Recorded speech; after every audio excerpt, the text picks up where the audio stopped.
At 3 in the morning on June 25th, 2026, the temperature in a city park in Cardiff, Wales, was 23.5 degrees Celsius. That is 74 degrees Fahrenheit, in the middle of the night. It was warmer in Cardiff Butte Park after midnight than it is on a typical summer afternoon in many parts of the Mediterranean. It was a new record, not for the day, but for the night. The highest minimum temperature ever recorded in the United Kingdom for the month of June. This was not a freak occurrence, not a statistical anomaly. It was a signal, a warning from a silent killer that does its most lethal work, not under the glare of the noon sun, but in the oppressive stillness of the dark. For decades, the United Kingdom has defined a tropical night as any 24-hour period where the temperature fails to drop below 20 degrees Celsius. That's 68 degrees Fahrenheit. Before industrialization, the chance of experiencing even one of these nights was vanishingly small. The chance of 3 in a row in July was under 1%. As of today, that probability sits at 20%. And it is climbing. The UK Health Security Agency, or UKHSA, now tracks deaths associated with these heat events. The numbers are no longer theoretical. In the summer of 2022, there were 2,985 excess deaths. In 2023, there were 2,295. Even in the relatively cool summer of 2024, there were 1,311 for summer 2025. The number was 1,504. But here is the detail that tells the real story. The danger is not just the number on the thermometer. It is the duration. It is the fact that for a country architecturally and physiologically unprepared for it, the heat is no longer turning off at night. To understand why this is a crisis, you have to understand the human body and the buildings that contain it. You have to understand that what happened in Cardiff Butte Park was not just a weather report. It was an autopsy of a future that has already begun. The part that the breathless headlines about record-breaking daytime temperatures miss is the fundamental mechanism of survival. Armel Castellan, an advisor for the World Health Organization and World Meteorological Organization's Joint Office on Climate and Health, puts it plainly. A day that hits 38 degrees but drops to 18 overnight is profoundly different from a day that only reaches 36 but fails to fall below 25. The peak number is not the story. The minimum number is. Dr. Yimi Chow, a regional director for the UKHSA in London, explains the physiology. The body is a furnace. It generates heat through metabolism, and it sheds that heat into the surrounding environment to maintain a stable core temperature. During a hot day, your cardiovascular system works overtime. Blood vessels dilate, moving heat to the surface of the skin. You sweat. Your heart pumps harder. It is a state of constant, low-level stress. Night is supposed to be the recovery period. It is the vital window where the ambient temperature drops, and the body can finally offload the thermal debt it accumulated during the day. Your heart rate slows, your core temperature falls, your system resets. A tropical night slams that window shut. When the air around you stays at 20, 22, or even 23 degrees Celsius, your body simply cannot cool down. The cardiovascular system remains under strain around the clock. Sleep becomes fragmented and shallow, denying the brain and organs their restorative phases. For the elderly, the very young, or anyone with a pre-existing condition, this relentless, unbroken stress can be the final straw. The heart, already working hard, is pushed past its limit. This is not death by sunstroke. This is death by exhaustion. Zoom out, and the architecture of the entire United Kingdom makes the mechanism clear. The UK was built for the cold, for damp winters and mild summers. Its housing stock is a masterclass in heat retention. Generations of construction have prioritized keeping warmth in.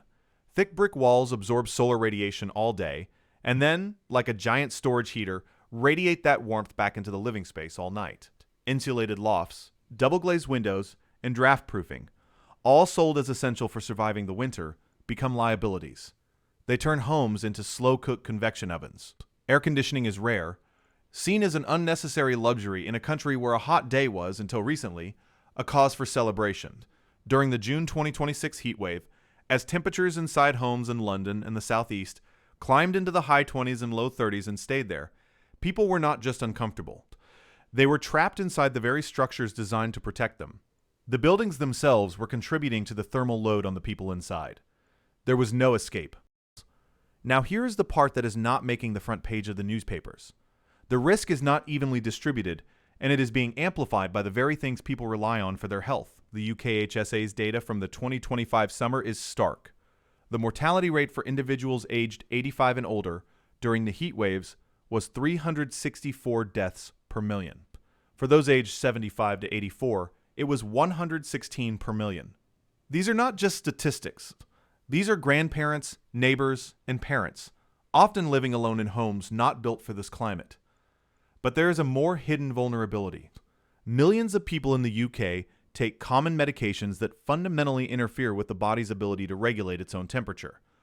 SSRI antidepressants, for example, can affect the hypothalamus and disrupt normal sweating responses.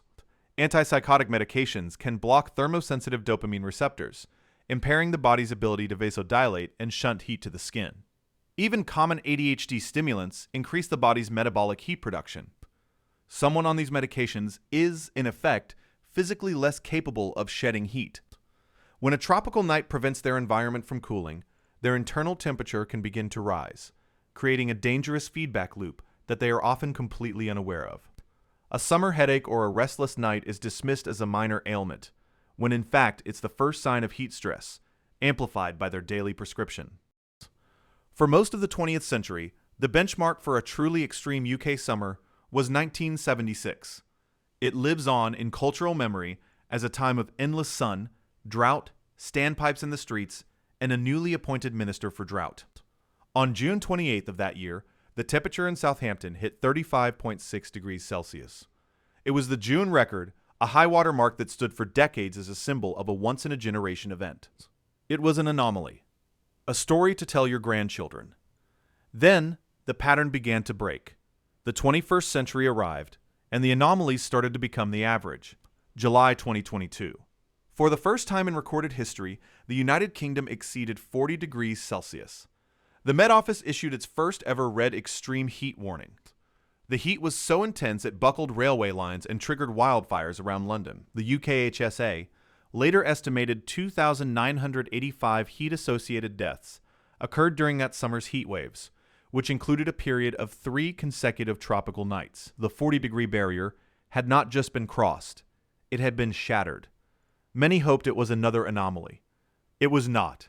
Summer 2023 followed with an estimated 2,295 deaths. Summer 2024, despite being cooler overall, still saw 4 distinct heat episodes that resulted in 1,311 deaths. By summer 2025, a season that became the warmest on record for the UK, the death toll from 5 separate heat periods climbed to 1,504. The 2-decade interval between major events that characterized the 20th century had collapsed. Extreme heat was now a summer ritual.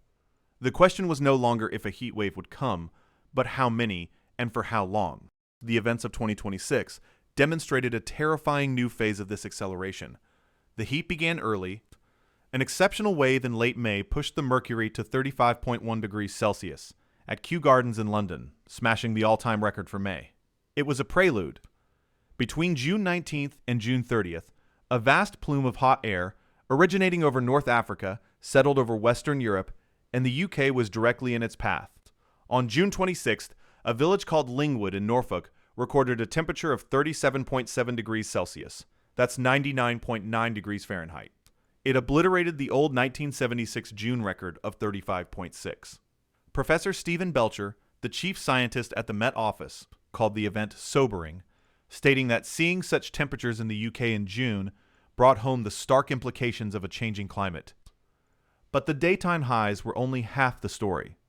The true signature of the 2026 event was the oppressive, suffocating heat that lingered after sunset. On June 25th, it was Cardiff Butte Park's 23.5 degree minimum. The next day, on June 26th, Hastings on the coast of East Sussex recorded a new English record minimum for June, 23.2 degrees Celsius. This is the part that demonstrates the systemic failure. The consequences rippled outwards from the thermometer, crashing into a society not built to withstand them. The London Ambulance Service reported responding to 641 life-threatening emergencies in a single day during the late June crisis. It was the highest number ever recorded. Paramedics were dealing with a surge of calls for cardiac arrests, respiratory problems, and fainting, all directly attributable to the heat.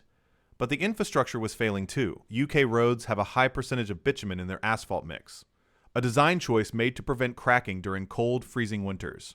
When air temperatures reach 30 degrees Celsius, the road surface itself, under direct sunlight, can heat to over 50 degrees. The bitumen softens. The surface becomes tacky, almost liquid. Local councils sent out gritters, not to spread salt for ice, but to spread sand and dust to absorb the melting tar and prevent roads from literally peeling apart under the weight of traffic. Train services were preemptively canceled, not because of a strike, but because the steel rails expanding in the heat were at risk of buckling, a process that can derail a train in an instant. This wasn't just an inconvenience. It was a preview of a country grinding to a halt. And the victims were not only human. In the record-hot summer of 2025, data from the Department for Environment, Food, and Rural Affairs, nearly 6,600 livestock animals died while in transit in trucks across England and Wales. The vast majority were chickens, packed into crates, unable to escape the rising temperatures in the back of sweltering vehicles. The systems designed to bring food to supermarket shelves were breaking down, cooking the animals they were meant to transport. It is a brutal illustration of a system under a form of stress it was never designed to handle. A stress that does not end when the sun goes down. Let's return to the science, because the terminology itself reveals the speed of the change. Met Office scientist Dr. Emily Carlisle has noted that the high summer temperatures are not isolated events. They are part of a broader pattern of exceptional warmth occurring throughout the year, as evidenced by the record-breaking May of 2026. The baseline is shifting. What was once considered extreme is becoming the new definition of summer. The language used by forecasters and public health officials has had to adapt. The UKHSA, the government agency that replaced Public Health England in 2021, now operates a tiered heat health alert system in partnership with the Met Office. It uses a color scale, yellow, amber, red, to communicate risk to the public and to trigger actions within the NHS and social care sectors. A yellow alert signifies that conditions are approaching a threshold where there could be an impact. An amber alert means that the impacts are likely to be felt across the entire health service, with the potential for death among the vulnerable. A red alert, like the one issued in July 2022 and again in June 2026, is a national emergency. It signifies a risk of death even among the fit and healthy. The very existence of this system is an admission that a pleasant sunny day has now been recategorized as a potential public health crisis. Agostinho Sosa, the head of extreme events and health protection at the UKHSA, is the man whose job it is to analyze the data that flows in during these events. His agency's reports are sober, data-driven, and relentlessly clear. The relationship, he states, between periods of hot weather and increased mortality remains clear. There is no ambiguity. The numbers collected by the Office for National Statistics, the ONS, which provides the raw data on registered deaths, are compared against a baseline of expected deaths for that time of year. During a heat wave, the number of death certificates issued spikes. That spike is the excess mortality. Between 2020 and the end of 2024, it is estimated that cumulatively, over 10,000 people died in Britain due to heat. That's more than many other more publicized national disasters. And across Europe, the problem is magnified. During the brutal summer of 2022, the same one that brought 40-degree heat to the UK, an estimated 60,000 people died from heat-related causes across the continent. These are not future projections from a climate model. These are deaths that have already happened, bodies that have been counted, families that have been broken. And there is the existential question buried in the Met Office climate projections. The probability of experiencing a tropical night, once a sub 1% rarity, is now 20% today. Their models, based on current global emissions trajectories, suggest that by the middle of this century, these nights could become a common feature of every British summer. A summer without a string of tropical nights might be the new anomaly. What does that mean for a nation of 67 million people living in homes built to trap heat, with a health service already stretched to its breaking point? What does that mean for the millions taking medications that make them more vulnerable? This isn't just about buying a fan or sleeping with the window open anymore. The problem is reaching a scale that individual actions cannot solve. Malcolm Mystery, an associate professor of climate and health at the London School of Hygiene and Tropical Medicine, is one of the experts trying to answer these questions. His work focuses on the long-term implications, moving beyond the immediate death toll. He points to the cascading effects, reduced productivity as people struggle to work in overheated offices and factories, the mental health impacts of chronic sleep deprivation, the strain on emergency services, and the immense cost of retrofitting millions of buildings to be livable in the new climate. The cost is not just measured in lives, but in billions of pounds and a fundamental re-engineering of the British-built environment. Consider the simple, stark reality of June 26, 2026. In Lingwood, Norfolk, the air temperature hit 37.7 Celsius. In Cardiff, the night before, the air refused to cool below 23.5 Celsius. In London, ambulances were racing to 641 critical emergencies. On the M6 motorway, a gritter was spreading dust onto melting tarmac. This wasn't happening in different parts of the world on different days. It was all happening at once. It was a system-wide failure triggered by a single variable: heat. Oppressive, relentless, and unbroken by the darkness of night. The Met Office forecast for the coming years offers little comfort. The trajectory is set. Even with dramatic global action on emissions, the warming that is already locked into the climate system guarantees that the UK will see more frequent, more intense, and longer-lasting heat waves. The record set in 2022 and 2026 will not stand for long. They are not the peak, they are a milestone on an upward climb. The discussion is shifting from prevention to management, from how to stop the heat to how to survive it. So, 3 questions hang over the United Kingdom tonight. How many more record-breaking summers can the nation's infrastructure and health service endure before a critical failure? What is the real plan for adapting a housing stock that is actively working against its inhabitants' survival? And when a red heat alert becomes a routine summer event, not a national emergency, what does that say about the country we now live in? The heat that settled over Britain in June 2026 has dissipated for now. But the atmospheric conditions that created it are becoming more common. The brick walls of millions of homes are waiting to absorb the energy of the next heat wave. The asphalt on the roads is waiting to soften. And somewhere in the quiet of a future summer night, the temperature will once again refuse to fall. And the silent killer will begin its work, testing the limits of a nation that is still waking up to the fact that its greatest danger is no longer the cold of winter, but the enduring, suffocating warmth of a summer night that feels like it will never end. The next time the headlines scream about a record daytime high, the real story will be unfolding hours later, in the darkness, measured by thermometers in quiet city parks and by heart rate monitors in upstairs bedrooms, tracking a number that refuses to go down.